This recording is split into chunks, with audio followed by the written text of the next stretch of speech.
Para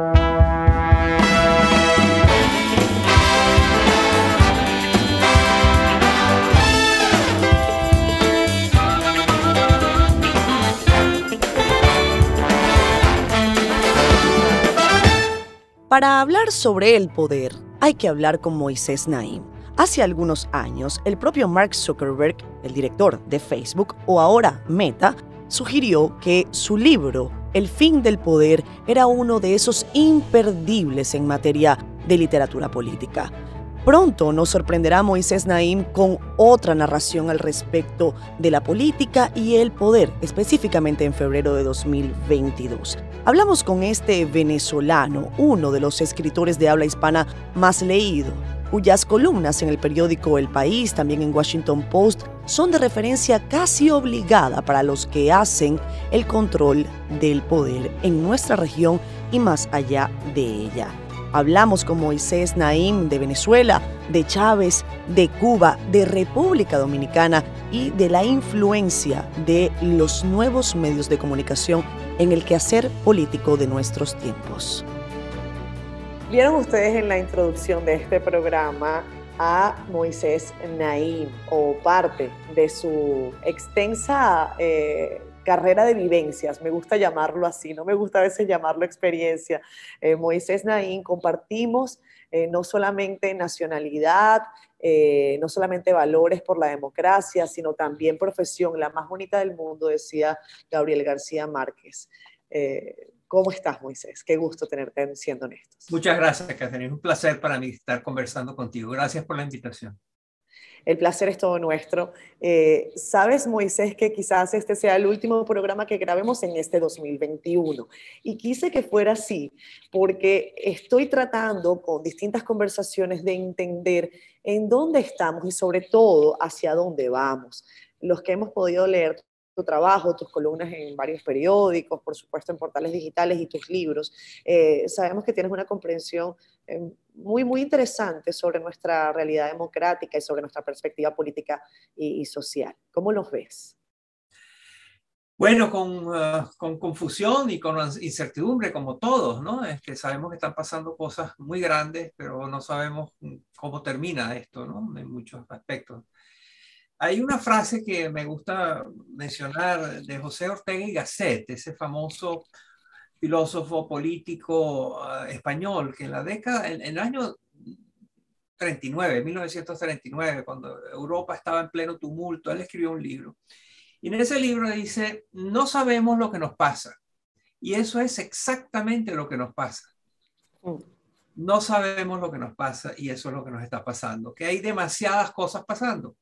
La pandemia y la inteligencia artificial y las fricciones entre las superpotencias y todo lo que está pasando, ¿no? Entonces eso nos tiene a todos muy confundidos. Sabemos que son cosas grandes, pero no sabemos que nos van a afectar a nosotros, a nuestra familia, donde trabajamos, nuestro país, pero no sabemos exactamente cómo. Entonces esa incertidumbre es como una nube que está sobre nosotros en estos tiempos. Moisés, recientemente hemos visto tu libro, Dos espías en Caracas, y me gustó saber que tomaras el camino de la novela para contar algo que todos los venezolanos sabemos, pero que difícilmente, como tú bien señalas, se puede documentar. Durante mi trabajo como periodista en Globovisión, cuando apenas tenía quizás unos 25 años, llevamos adelante un trabajo que se llamó Los secretos de Pedeval, en donde nosotros logramos, con un importante grupo de documentos, determinar que había una intervención cubana en el propio Palacio de Miraflores y que estaban tomando decisiones que estaban haciendo que millones de toneladas de alimentos se perdieran para llenarle los bolsillos a unos pocos. Cuéntanos, por favor, un poco sobre esta historia y sobre cómo es escribir de Venezuela desde el exilio. Bueno, a ver, yo decidí escribir una novela porque quería contar la historia de lo que pasó en mi país como yo sabía o creía que había ocurrido, pero que no lo podía verificar. Y decidí que en vez de tratar de tener grandes negociaciones, debates y intercambios acerca de qué era verdad y qué no era, Yo iba a escribir una novela y la iba a llamar ficción, pero realmente mi manera de saber qué fue lo que pasó y de explicarle al mundo lo que pasó. Esa novela no es escrita para venezolanos, a pesar que ha tenido mucho éxito entre los venezolanos, sino es para decirle a extranjeros perplejos por lo que nos ha pasado, cómo llegamos hasta ahí, cómo este país tan rico, tan hermoso, tan democrático, tan igualitario en tantos sentidos, terminó donde estamos hoy, ¿no? Y entonces decidí que sí, como tú muy bien señalas, que mi manera de contar esto era a través de la ficción y por ahí me fui. Una pregunta tan sencilla, pero que contiene tanto contenido. ¿Cómo llegamos hasta acá?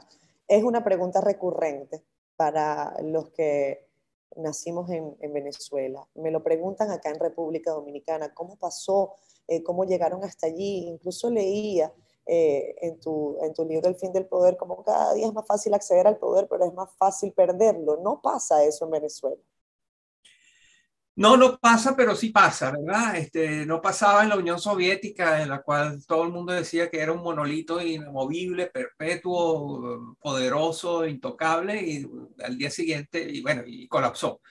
Y al día siguiente estaban todos escribiendo los mismos que habían escrito porque era intocable, empezaron a explicar porque era inevitable que colapsara.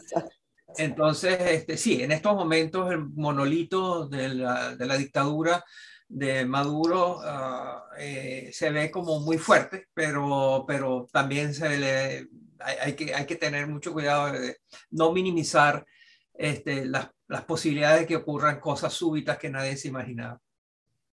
Moisés, te pregunto de nuevo, ¿cómo llegamos hasta acá? Quizás es difícil resumirlo, por eso le has dedicado parte importante de tu carrera, sobre todo para la comunidad de la República Dominicana, un país signado por dictaduras, por autocracias, caso Trujillo, caso Balaguer, que me dicen una y otra vez, Catherine, nosotros lo hubiésemos matado hace rato, te lo dicen con perfecta, con total desparpajo, ¿no? Te dicen, no, Catherine, nosotros hubiésemos salido de Maduro, de Nicolás, hace mucho. Y yo digo, bueno, es que la explicación quizás no es tan sencilla. Y a veces hay una pregunta recurrente que es, ¿por qué los venezolanos no se lanzan a las calles? ¿Por qué no protestan? Y yo digo, es que hemos protestado tanto, ¿no? Sí, a mí también, obviamente, todos nos hacemos esa pregunta y a todos nos hacen esa pregunta. Esa pregunta tiene respuestas múltiples, no hay un solo factor que fue importante. Los venezolanos sí salimos a protestar, los venezolanos hemos tenido una presión y un enfrentamiento con esta dictadura desde el principio. Lo que pasa es que esta dictadura sí tiene elementos, primero es una banda criminal, esto estamos hablando de crimen organizado, segundo estamos hablando de una banda transnacional de malhechores y de regímenes que les da apoyo, o sea, no estamos hablando simplemente de una gente que anda en Miraflores o en el Fuerte Tiuna o en las petroleras tomadas por el chavismo y por Maduro. Estamos hablando de que hay una coalición internacional donde aparecen cosas tan raras como que Turquía se vuelve un país importante para nosotros o para el régimen, Siria, por supuesto Cuba y China y Rusia. Entonces estamos hablando de una oposición que está enfrentando una red transnacional de superpotencias que apoya a la dictadura. Eso es una cosa. Y dentro de esa cosa se destaca mucho, creo yo, que hay que destacar mucho el rol de los cubanos, ¿no? Yo llevo agitando sobre eso desde hace mucho tiempo y no tuve éxito. Ahora ya la gente empieza a entender que sí era tan grave y tan importante como yo lo señalaba, pero que me decían que no había pruebas, ¿no? Que no había ninguna evidencia. Bueno, las evidencias ya están allí en un país devastado. Hay una potencia extranjera que ha ocupado a Venezuela de manera clandestina y que está haciendo lo que los países, las potencias que ocupan a otros países hacen, que es saquear al país que han tomado. Nada mejor ilustra esto que hace unas fotos que salieron hace unos meses en los que mientras había unas enormes colas de gente esperando por gasolina en el país que tiene las reservas de petróleo más grandes del mundo, no había gasolina. Y sin embargo, ese mismo día, a esa misma hora, en esos mismos momentos salían barcos llenos de petróleo venezolano hacia Cuba. ¿Qué más necesita uno para entender? Creo que una visión Es una imagen muy reveladora de lo que nos pasó. O sea, no se puede explicar la catástrofe venezolana sin explicar que es un país ocupado por una potencia extranjera que lo ha saqueado. Moisés, en estos tiempos hay mucho de discurso, yo lo llamo, no sé si llamarlo reformador, no sé si llamarlo hasta populista, en el sentido de que todas las estructuras con las que estamos acostumbrados a bailar en este juego de las democracias, pues están, ¿no? Hay quienes dicen que el sistema interamericano democrático ya no sirve para nada, que se ha quedado con los brazos cruzados, que la Organización de Estados Americanos es inefectiva, que de lo mismo ocurre con la Comisión Interamericana de Derechos Humanos. ¿Cómo ves esta situación una vez que tenemos a un embajador de un interinato allí como todavía con algunas bueno, con algunas sospechas de algunos gobiernos y un gobierno de Maduro que insiste en mantener falacias en este tipo de organismos, pero que a fin de cuentas no terminan de resolver la situación de nadie, ¿no? Sí, que están desbordadas por la situación. La realidad es que el marco institucional, las organizaciones, los acuerdos, los pactos internacionales, hasta ciertos usos y costumbres de la diplomacia han sido derrotados por la realidad. La realidad es una para la cual no estamos preparados institucionalmente, ¿no? Porque entre otras cosas, esta nueva realidad de estos nuevos autócratas es que funcionan de maneras muy furtivas, muy clandestinas. Entonces, sí, tienen un congreso que los representa, pero realmente no es independiente. Tienen un sistema judicial que maneja todos los juicios y todas pero que no es independiente. Entonces hay como toda una escenografía que crea la ilusión de democracia, pero que es una escenografía falsa, porque estas organizaciones no son los pesos y contrapesos que necesita la democracia para impedir que el poder esté concentrado excesivamente en el presidente. Pero entonces hay toda una escenografía y hay toda una nube de falsedades que crea una realidad que realmente no existe. Entonces tengo que hacer una brevísima pausa en este programa que se llama Siendo Honestos. Me gusta preguntarle a todos los invitados si se consideran honestos. ¿Cómo lo ves tú? Sí, bueno, uno trata, ¿verdad? Hay que ser muy sospechoso de quienes se autoaplauden y se dan, sí, yo trato. Lo que te puedo decir es que de lo que estoy seguro es que yo trato. Hacemos el mejor esfuerzo, por lo menos. Sí, señor. Moisés, vamos a hacer una pausa comercial. Estás en Washington, ¿cierto? Sí, ¿Cómo está el clima? ¿Frío ya? frío, frío. Muy bonito día, pero muy frío. ¿Cuándo vienes a República Dominicana? Ojalá que muy pronto, ojalá que muy pronto. Ahora tengo más razones para ir. Tienes una amiga aquí. Vámonos a casa.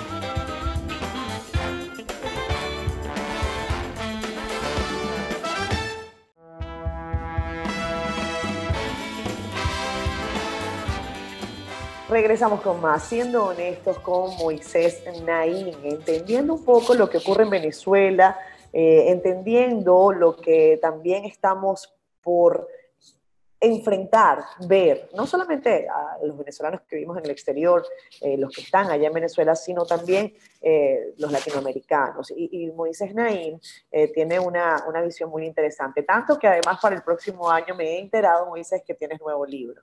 El fin del poder rompió todos los récords, Mark Zuckerberg incluso lo recomendó, eso me vas a contar ahora cómo te cayó. Y quiero que me digas ahora de qué se trata este nuevo libro, La venganza del poder. Así te lo muestro, acaba de llegar, estas todavía son las pruebas, sale a la venta el 2 del 2022, el 2 de febrero del ¿Qué 2022. fecha? ¿Qué fecha, no? Esa la escogió la casa editora, ¿no? Okay. Nada, este libro, El fin del poder, era sobre cómo en el siglo XXI, tú lo resumiste muy bien, el poder se ha hecho más fácil de obtener, más difícil de usar y más fácil de perder. Y eso ocurre en todas las geografías, en todas las ciudades, en todos los países, pero también en todas las funcionalidades, en las Fuerzas Armadas, en los gobiernos, en los bancos, en las empresas, en las relaciones internacionales, etcétera, ¿no? Entonces, este libro es un examen de las fuerzas centrífugas, perdón, las fuerzas centrípetas que fragmentan y diluyen el poder. Entonces, este nuevo libro se llama La revancha del poder, que es que quienes tienen poder o lo quieren tener están reaccionando ante las fuerzas que debilitan el poder, y entonces el libro se llama La venganza de los poderosos. Es qué hacen los políticos en el siglo XXI para reinventar la política, qué hacen los autócratas para reinventar la política. Y es un examen, es una investigación sobre las fuerzas que concentran el poder. Y la historia central de todo esto es que para entender el mundo de hoy tienes que entender el choque que hay entre estas fuerzas centrífugas que esparcen y debilitan el poder y las fuerzas centrífugas que lo concentran. Y es la interacción entre las dos la que nos ayuda a entender lo que nos está pasando. Viéndolo desde la perspectiva latinoamericana, quizás caribeña, Moisés, sé que conoces bien lo que pasa en este país. ¿Cómo ves al Caribe desde la perspectiva de eso, de ese juego de poderes, ¿no? Acá acabamos de renovar compromiso con la democracia, por decirlo de alguna manera. Tenemos un gobierno bastante reciente, un gobierno que viene de la otra acera, de los que estuvieron durante 16 años. ¿Cómo se ve desde afuera a la República Dominicana en los ojos de Moisés Naim? A la República Dominicana se le ve bien. Es un país que ha mostrado ganas de modernizarse, de crecer, de ser competitivo internacionalmente. O sea, cuando uno habla con los dominicanos, uno descubre que hay una conciencia de que ahí forman parte del mundo y pueden formar parte del mundo de una manera eficiente y útil para todos los ciudadanos. Pero al mismo tiempo que hay esa modernización, esas tasas de crecimiento tan alto, esa competitividad tan importante, sobre todo en el sector turismo, hay ese orgullo y esos éxitos, hay también una maldición que tienen muy fuerte, que es la corrupción, que siempre está allí, que hay un sistema político que tiene partes muy estancadas, muy antiguas, muy tribales y muy dañinas. Que coexisten con el ánimo de modernizar y de adecentar la política. Entonces son esas luchas que hay en todos los países, pero en la República Dominicana se nota bastante. También tienen la enorme dificultad de compartir una isla con un estado fallido, con Haití, con todos los retos, dificultades que eso implica. Pero entre el Caribe, si hay que destacar algún país que se destaca por su éxito, hay que mencionar la República Dominicana como el quizás país más exitoso del Caribe. Moisés, ¿escribir o hacer televisión? ¿Qué prefieres? ¿A qué le consigues más el gusto? ¿O qué gusto tiene cada cosa específicamente para ti? Sí, para mí yo lo comencé muy tentativamente y resulta que llevo 10 años, todos los domingos saliendo por todo el hemisferio. Mi programa se ve desde Canadá hasta Argentina. Y yo no tengo esa diferencia entre escribir y la televisión, porque lo que aparece en televisión también lo escribo yo junto con mi equipo de producción. Y entonces he fusionado ambas tareas, pero ciertamente sí, mi identidad fundamental no es de televisión, a pesar de que llevo tanto tiempo haciéndolo. Menos mal que no querías, ¿oíste? Menos mal que no querías. Nada, soy un escritor. Si a mí me preguntan qué soy un escritor y escribo columnas, soy un columnista, eso es mi principal identidad. Y mi segunda identidad es que escribo libros. Y quizás mi tercera o cuarta identidad es que tengo un programa de televisión.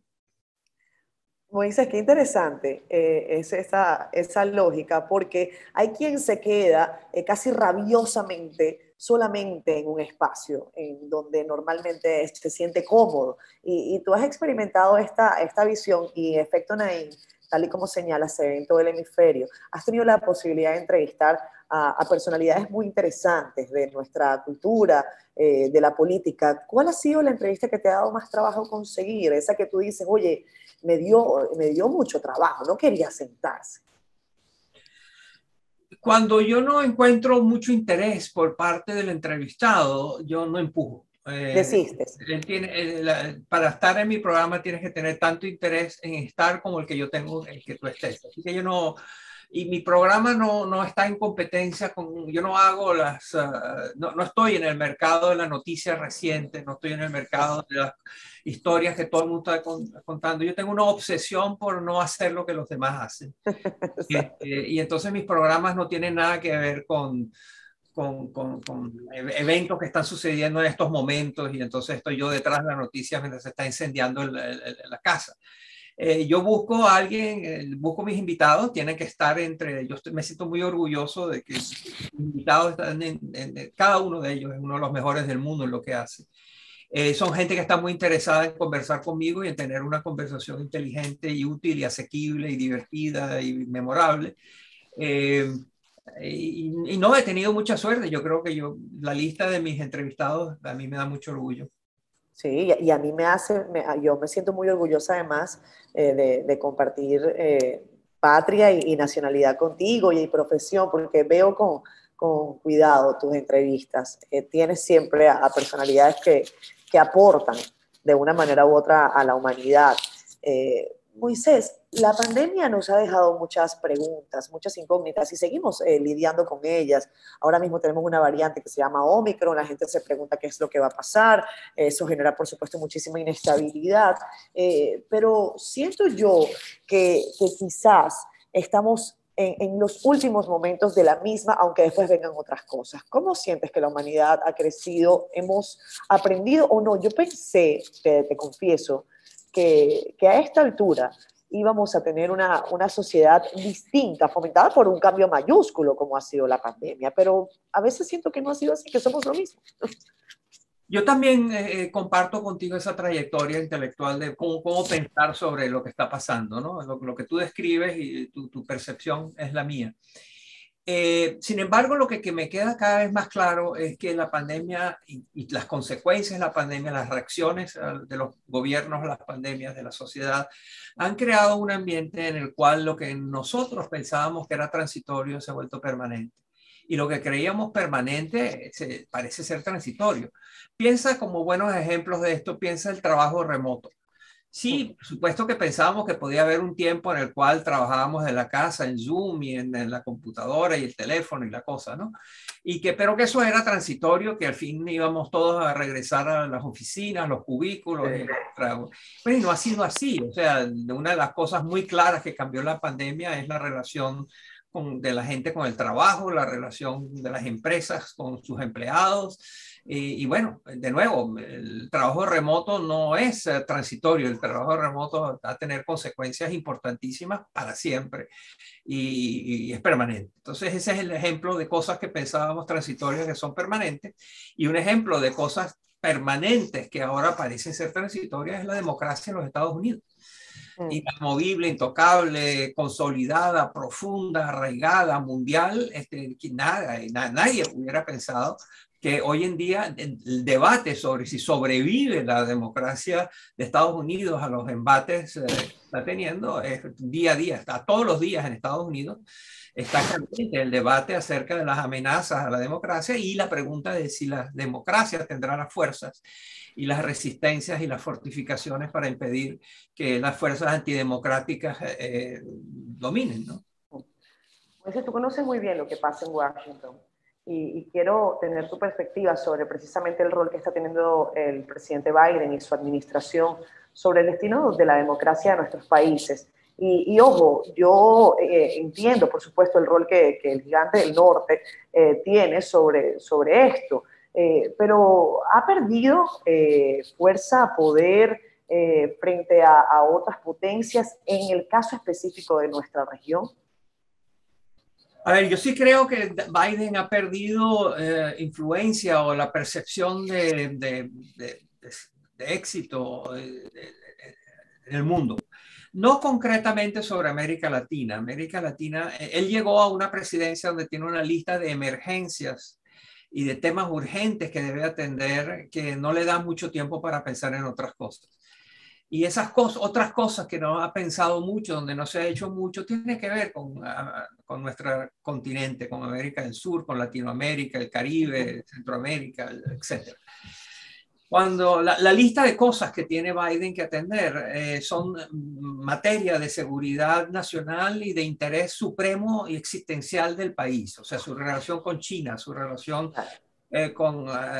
parece que dicen, acaba de salir la noticia de que los servicios de inteligencia de Estados Unidos están alertando que Putin podría estar invadiendo Ucrania y que eso puede ocurrir en cualquier momento. Entonces, cuando a ti te ponen sobre la mesa eso, los temas que tienen que ver con que se están robando una elección en Barinas, en Venezuela, pues no hay el ancho de banda, no hay el tiempo, la atención para manejar ese tipo de cosas, ¿no? Okay. O que Bolsonaro hizo una locura, o que la señora Kirchner hizo o Nicaragua, o quizás Nicaragua. O sea, no hay realmente el espacio mental, el tiempo organizacional para dedicarle a América Latina. La política, lo que llama la atención de América Latina en Washington y en la Casa Blanca y en los organismos del gobierno es la migración. Ese es el tema.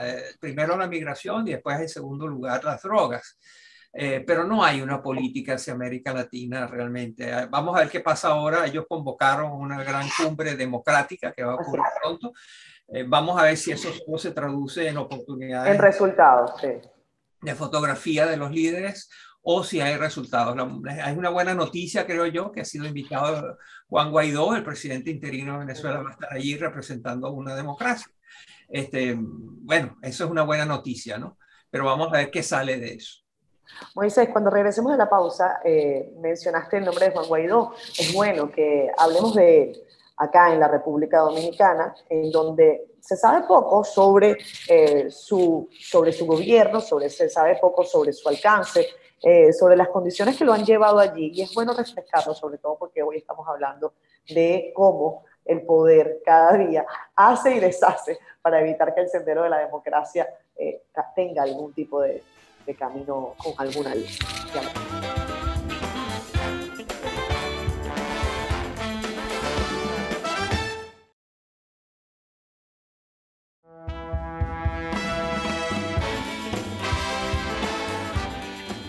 Regresamos con más. Moisés Naim en Washington, yo en Santo Domingo, en plena carrera decembrina, porque estamos grabando esto 6 de diciembre. Moisés Naim, ¿qué hacen en Navidad? La gente le gustaría saberlo, o alguna gente. Quizás. Al igual que muchos venezolanos, sino todos, estoy siempre a la cacería del mejor pan de jamón, de la mejor hallaca, y quién las hace, dónde están, cómo las consigo, y por no mencionar los pequeños perpetuos, ¿no? Pero no cocinas nada. ¿Perdón? ¿Tú no cocinas? No. Tengo limitaciones para eso. Pero no tienes problema con el buen comer. O sea, eso... Nadie tiene. Qué bueno que podemos hablar en esta época además. Moisés, leía un titular de una entrevista que te hicieron y decías que la democracia está en riesgo en todo el mundo y que por supuesto América Latina no era la excepción. ¿Por qué? Bueno, piensa lo difícil que es para cualquier gobierno poder satisfacer las expectativas de la gente en estas circunstancias. Gobiernos que están tratando de ver cómo manejan el tema de las vacunas, de cómo obtenerlas y cómo distribuirlas. Gobiernos que tienen que decidir si cierran la economía o no la cierran. Si manejan la epidemia, cómo la manejan. Cómo se insertan en la economía internacional en momentos en que está tan bloqueada el tráfico de productos, de personas, etc. Entonces, no hay forma de que los gobiernos no estén enfrentando grupos sociales de votantes muy frustrados con ellos, ¿no? Es difícil gobernar en estos tiempos. Y eso es mundial. Entonces hay gobiernos que simplemente tienen métodos represivos, criminales, abusivos, de impedir, de neutralizar ese malestar que hay, y simplemente la gente se acostumbra a vivir mal. Y hay otros gobiernos que tienen un pulso constante con sus gobiernos y a veces los logran sacar del poder. Lo hemos visto en Guatemala, lo hemos visto, estamos viéndolo en Chile. Lo vimos en su momento en Brasil con Dilma Rousseff. que era inclusive antes de la pandemia, pero la gente estaba como ya harta, ¿no? Sí. de la corrupción y del mal gobierno, etc. Entonces, gobernar bien es muy difícil, gobernar para satisfacer una sociedad que, como ya dije antes, está siendo impactada por múltiples fuerzas que no entiende y cuyas consecuencias no se ven claras, pues es muy difícil. Hay mucha frustración contra los gobiernos. Algunas muy merecidas, hay gobiernos muy mediocres, criminales, corruptos, etcétera, pero hay gobiernos que están tratando de hacer las cosas bien y que cometen errores, pero que en el fondo están tratando de hacer las cosas bien. La tentación de andar por un camino fuera de la democracia. Hay algunos que incluso piensan, hay países que no están preparados, no hay condiciones para establecer procesos democráticos. Tú hablabas, por ejemplo, del caso de Haití, de cómo se ha constituido un Estado fallido, y quizás es una pretensión un poco ilusoria intentar advertir que es una democracia o que se debe buscar una democracia cuando la gente ni siquiera tiene con qué comer, no hay una institución que esté constituida. ¿Cómo lo ves? ¿Todos los países merecen o pueden tener democracia? Allí uno se tiene que refugiar en Churchill, ¿no? Winston Churchill, el primer ministro inglés, que dijo que la democracia era muy defectuosa, con la excepción de todos los demás, ¿no? Es decir, claro que hay deficiencias en la democracia, claro que gobernar países como Haití o el mismo Venezuela en democracia es muy difícil, pero la alternativa la estamos viendo, la alternativa la estamos viendo en Venezuela.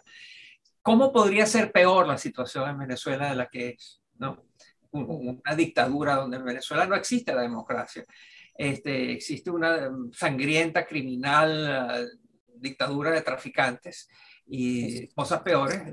¿Cómo puede ser peor eso? Entonces, sí, la democracia es muy defectuosa, pero es mejor que todas las alternativas. Juan Guaidó, lo mencionaste antes de que fuéramos a la pausa. En la República Dominicana no se comprende el rol de Juan Guaidó. Incluso dicen, bueno, pero es que la oposición ha fallado gravemente para recuperar el sendero democrático de Venezuela. Son prácticamente cómplices, es lo que me han dicho algunos acá. ¿Cómo lo ves? Sí. Bueno, la frustración es comprensible. Juan Guaidó llegó creando enormes expectativas. El entusiasmo que había por Juan Guaidó era enorme. El mantra que él mandaba, que decía elecciones libres, gobierno, ¿cómo era? Gobierno de transición, elecciones libres y otra cosa. Y la gente se lo aprendió y se lo creyó. Cese de la usurpación era. Cese de la usurpación, elecciones libres. El mantra. Exacto. Entonces la gente se aprendió eso y eso por supuesto que generó mucho entusiasmo. Ya estábamos llegando, ya se iba a terminar esta pesadilla. Y bueno, aquí que el pequeño detalle que había unas superpotencias malignas que garantizaban que la dictadura no se moviera, actuaron, ¿no? O sea, no hay duda que Guaidó creó expectativas que no se pudieron cumplir. Uno lo puede criticar a él de que fue demasiado optimista, pero también entonces se le podría criticar, si hubiese hecho lo contrario, se le hubiera podido criticar que no inspiraba a nadie y que no movilizaba a nadie. Él movilizó a la gente, motivó a la gente, entusiasmó a la gente en una ruta que después se encontró con un monolito imposible de mover. Entonces sí, la oposición ha fracasado, pero es muy injusto decir que es solo la oposición la que ha fracasado. La comunidad internacional también ha fracasado en el caso de Venezuela. Y bueno, y ahora estamos, Catherine, en una situación en la cual uno de los grandes clichés y las grandes mentiras de la diplomacia mundial es que los problemas de los países solo pueden resolverlos los ciudadanos de sus propios países, ¿no? ¿Y no es así? Eso es mentira. En el caso de Venezuela, o sea, en otros casos quizás sea verdad, pero en el caso de Venezuela es mentira que los venezolanos pueden salir de este problema solos. Porque, repito, los venezolanos están enfrentando una potencia que los ocupa, que con sistemas de inteligencia desarrollados por 60 años. Estoy hablando de Cuba.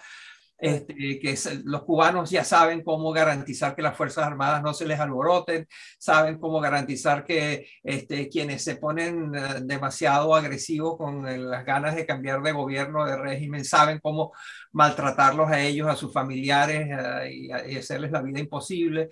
Entonces, sí, los venezolanos y la oposición venezolana, de la cual yo me considero parte, sin ser miembro de ningún partido, pero soy parte de quienes quieren ver desaparecer a la dictadura como el régimen de mi país, pues no debemos olvidar que estamos enfrentándonos contra potencias supranacionales, que son una sociedad. La oposición no es armada, la oposición no es terrorista, la oposición no es agresiva físicamente, la oposición dentro de todo ha sido bastante democrática. Y está enfrentándose a malandros no demócratas, y cleptócratas, y ladrones, y traficantes. Y se enfrenta con los propios problemas de pasar tanto tiempo también fuera del poder. Absolutamente, absolutamente. Moisés, tengo que hacer pausa breve. Cuando regresemos hablamos rapidito sobre tus perspectivas para el próximo año. Te agradezco una vez más que estés con nosotros y le recuerdo a nuestros seguidores que pueden suscribirse a nuestro canal de YouTube Siendo Honestos y dejar sus comentarios de quienes quieren ver en el próximo 2022 acá en Entrevista Especial de Cine. Ya veremos.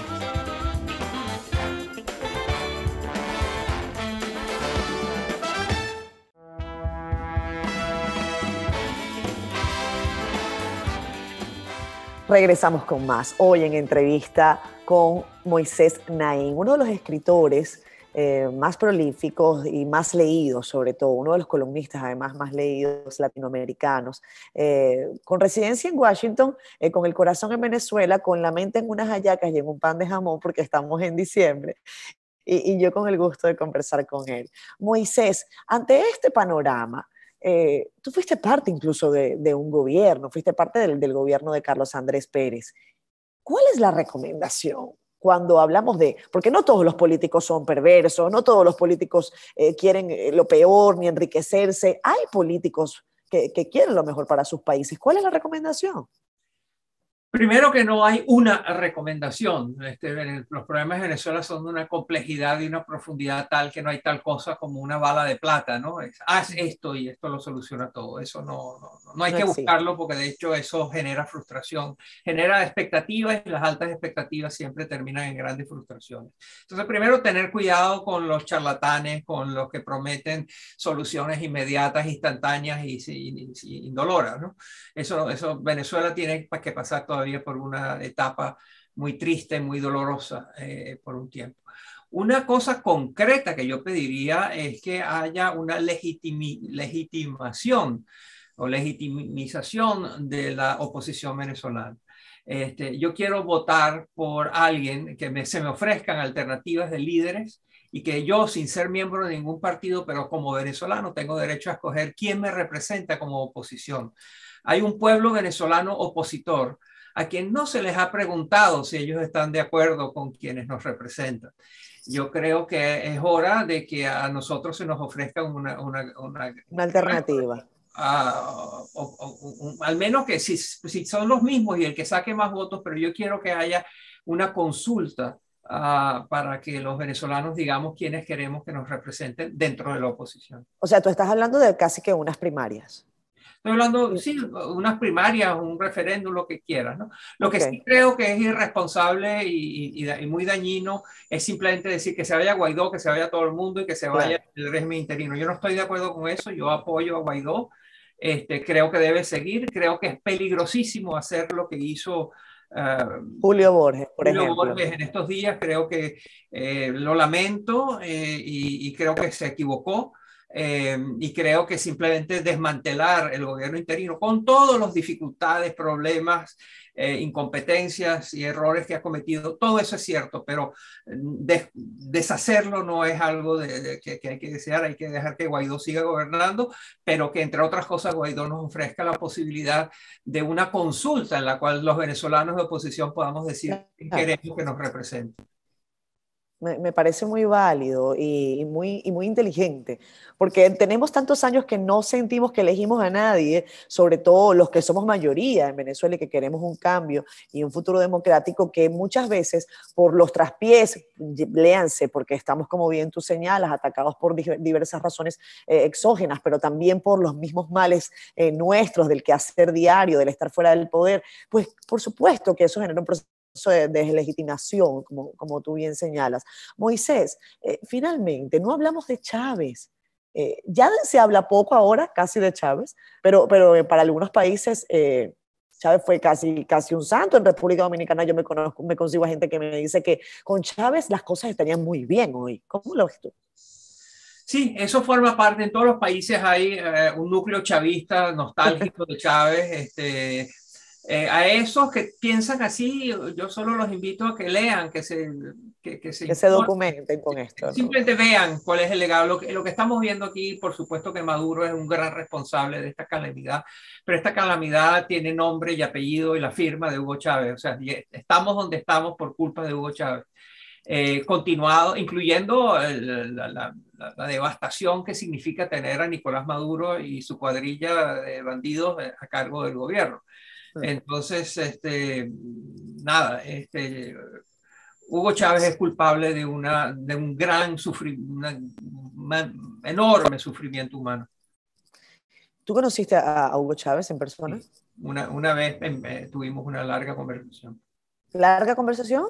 Sí, cuando fue hace mucho tiempo, fue cuando era presidente electo, estaba en proceso de, había ganado las elecciones la primera vez. En el 99. Correcto. 98. Sí. ¿Y cuál era tu visión en ese momento de Hugo Chávez? Muy amable, en ese momento muy humilde en términos de decir yo estoy dispuesto a oír a todos, quiero oír a todos, pero en el fondo era un charlatán, en el fondo era muy deshonesto porque no creía, prometió cosas que él sabía que él no quería hacer. Y nos mintió a todos y hay todavía gente hoy en día que vive basándose en sus mentiras. ¿Y Carlos Andrés Pérez?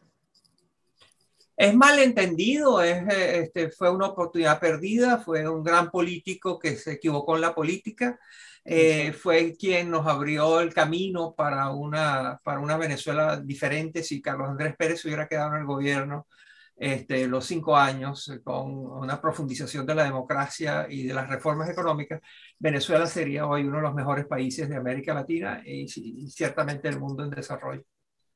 En algún momento Venezuela fue un bastión de defensa de la democracia. Incluso te puedo hablar del caso de Rómulo Betancourt y lo que hizo acá en la República Dominicana, cómo desde Venezuela se apoyó a los movimientos insurgentes en contra de Trujillo y un sinnúmero de detalles que apoyaron a los que pensaban que la democracia era el camino y que no podía ser la dictadura de ninguna manera.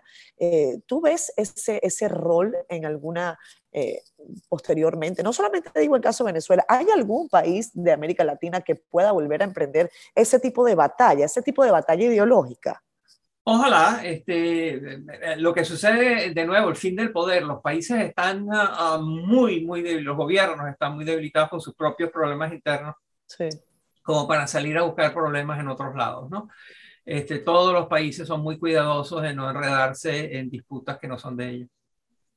Moisés, ¿y cuándo nos volvemos a ver? Espero verte muy pronto. Pero la invitación para volver a participar en estas interesantes conversaciones en tu programa. Cuando me invites, estaré con ustedes y te agradezco mucho que me hayas invitado y todas tus amables palabras y ya nos veremos de nuevo. Muchas gracias. Muchas gracias a ti. Éxito con tu libro. Muéstramelo de nuevo para que la audiencia que no haya visto este bloque o que lo vea desordenado. Esta es la versión en inglés, pero por supuesto hay una versión en español que también va a salir, que se llama La revancha de los poderosos.